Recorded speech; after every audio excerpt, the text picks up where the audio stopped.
Merci d'être venu et merci pour cette belle présentation. Nous allons passer au sujet suivant. Nous avons un jeune homme qui est là ce soir, presque, qui va nous présenter sa compagnie, Light Blue Environmental Consulting.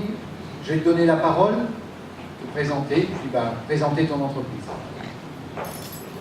Bonsoir tout le monde. Je veux bien merci. Difficile de parler à 9h du soir quand tout le monde a faim et a envie d'aller boire des bières. Je m'excuse au préalable, j'ai pas l'habitude de présenter en français.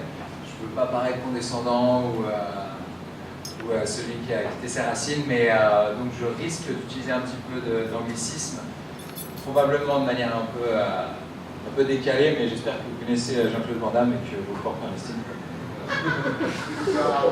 Donc, exactement, be aware, be connected, the ways, tout ça.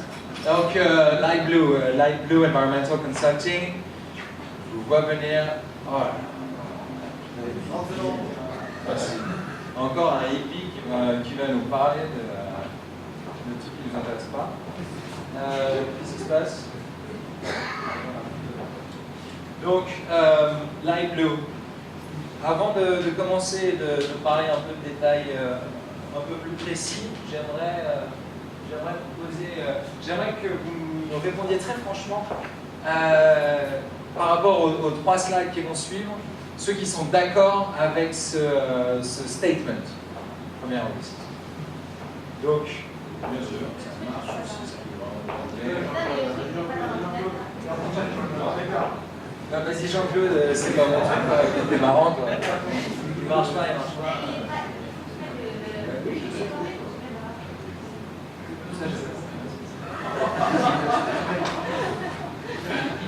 Et pourquoi ça marche pas? Alors ça va pas être pratique du tout, ça va pas être du tout arrangé. Ok, alors soyez très francs. Combien parmi vous pensent que sustainability, ce sont pour des fumeurs de joints qui aiment bien se rouler à poil dans des champs de blé? On lève la main s'il vous plaît. Combien pensent que le développement durable sont pour des gens qui sont légèrement un petit peu en dehors de la thématique business et qui ne comprennent pas vraiment quelle est la réalité qui nous entoure? 0. On s'en fout. Voilà. Très bien. Donc tu penses généralement que les gens qui sont sur la thématique du développement durable sont un peu perchés quoi, comme le monsieur.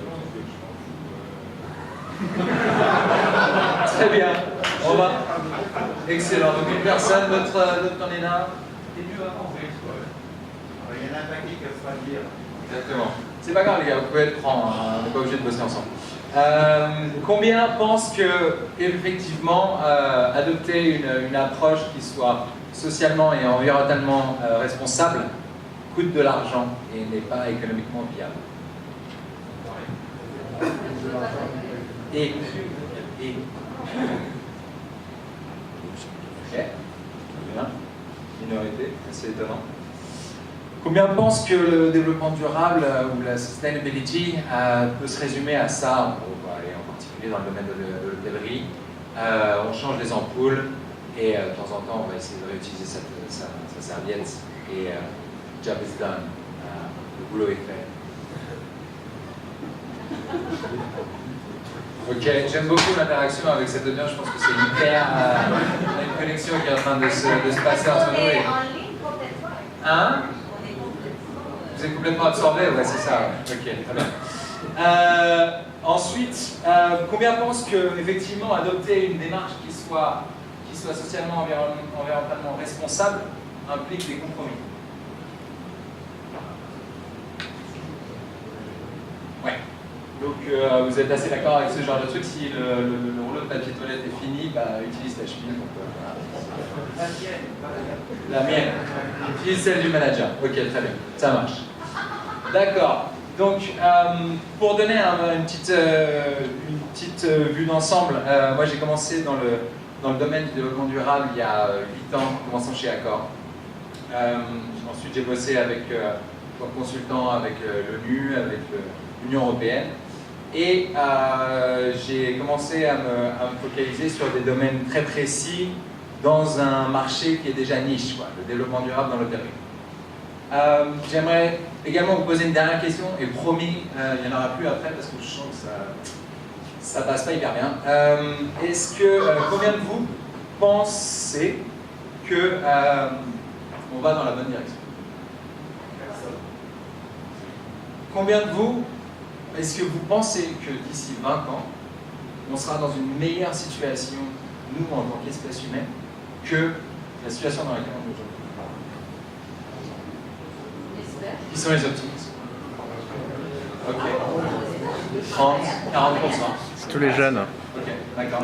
Est-ce que je peux me permettre de faire juste un mini flashback sur les 24 derniers mois et même moins que ça, les 12 derniers mois, 3 événements majeurs: Brexit, Trump, les premiers réfugiés climatiques. Les accords de Paris aussi. Ouais, les accords de Paris qui sont non contraignants avec des entreprises qui ne respecteront jamais leurs engagements. Donc voilà, ça y est, l'énergie vient de retrouver. C'est juste pour dire que plus je travaille dans ce domaine-là, plus j'ai affaire à des entreprises et à des business qui sont gérés de la même manière sur les 20-30 dernières années, plus je me rends compte que, et les études le montrent, on va droit dans le mur. On va juste droit dans le mur. Business as usual n'a plus lieu d'être et ne pourra plus être fait de la même manière comme ça a été fait sur les 30 ou 40 dernières années. Donc il est temps de se secouer. C'est pas très agréable comme message, mais les opportunités sont là. Et j'espère que c'est ce que vous allez voir par ce que je vous présente. Un des domaines qui nous tient particulièrement à cœur chez Lightblue, c'est la thématique du gaspillage alimentaire. Alors c'est intéressant, le gaspillage alimentaire, beaucoup de monde se dit gaspille beaucoup de trucs, c'est cool. En moyenne, un foyer français gaspille 80-90 kg de nourriture par année. Donc tu dis ouais, ok, je vois pas comment est-ce que ça nous concerne. Après avoir bossé pendant 6-7 ans sur les hôtels à faire des audits, je me suis rendu compte qu'il ne se passait rien sur la thématique du gaspillage alimentaire, en tout cas dans le cadre de l'hôtellerie. Et non seulement au niveau des certifications environnementales qui existaient, mais également au niveau du management. C'est-à-dire que ce qui part à la poubelle, ça fait partie du modèle, c'est comme ça, c'est normal. Et j'ai commencé à me pencher sur la thématique et à chercher des outils, etc. Et développer des solutions pour aider les hôtels à mettre en place des mesures préventives. Donc, une des...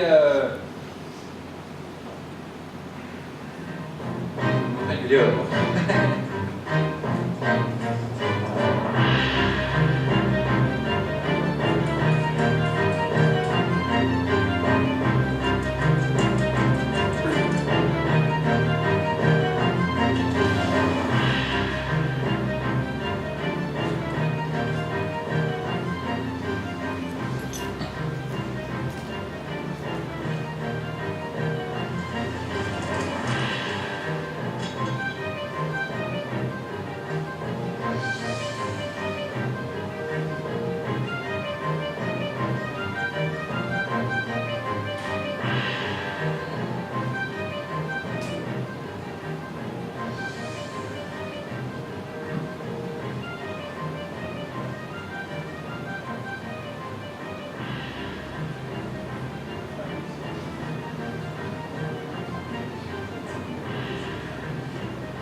en régie a plus du tout envie de regarder.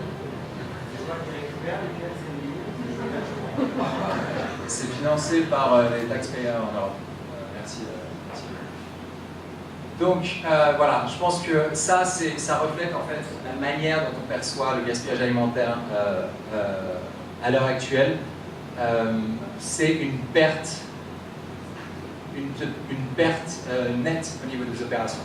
Pour relier un peu cette thématique avec ce qui se passe à l'heure actuelle, vous avez dû entendre parler des nouvelles lois qui sont passées en France contre le gaspillage alimentaire, forcer les distributeurs à offrir les denrées alimentaires qui ont atteint leur date d'expiration à des charités.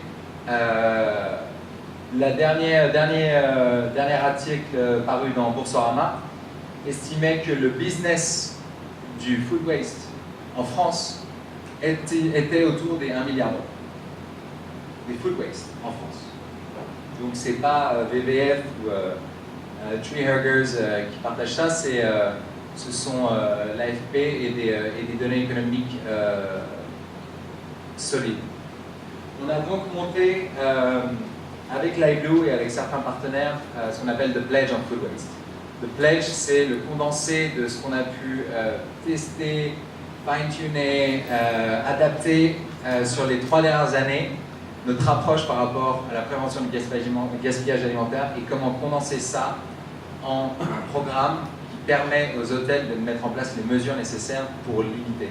Et j'insiste, excusez-moi, sur l'aspect prévention, parce qu'il y a un malentendu avec le gaspillage alimentaire qui est « Ah oui, par exemple, nous on envoie ça au cochon, c'est bon, ou on transforme ça pour aller planter des tomates, on n'a pas de gaspillage. » Alors que la situation est délirante. Quand j'ai commencé à bosser, le premier hôtel avec lequel j'ai bossé... Tu rigoles? T'es strict avec moi? Ok. Le premier hôtel avec lequel on a bossé, c'était le Sofitel So à Bangkok. J'ai demandé au chef, ok, combien est-ce que tu penses que tu jettes par jour de nourriture? Il me dit, ouais, 10-15 kilos. On a mis en place un audit, c'était 200 kilos par jour. On a bossé avec d'autres grosses enseignes françaises. On a atteint des niveaux du type 430 kilos par jour, donc 153 tonnes de nourriture par année sur un hôtel qui finit à la poubelle. Donc après, je cherche même pas vraiment à savoir est-ce que c'est quelque chose qui vous parle en tant qu'être humain, sachant qu'il y a 900 millions de personnes qui ne mangent pas à leur faim. C'est vraiment, est-ce que économiquement,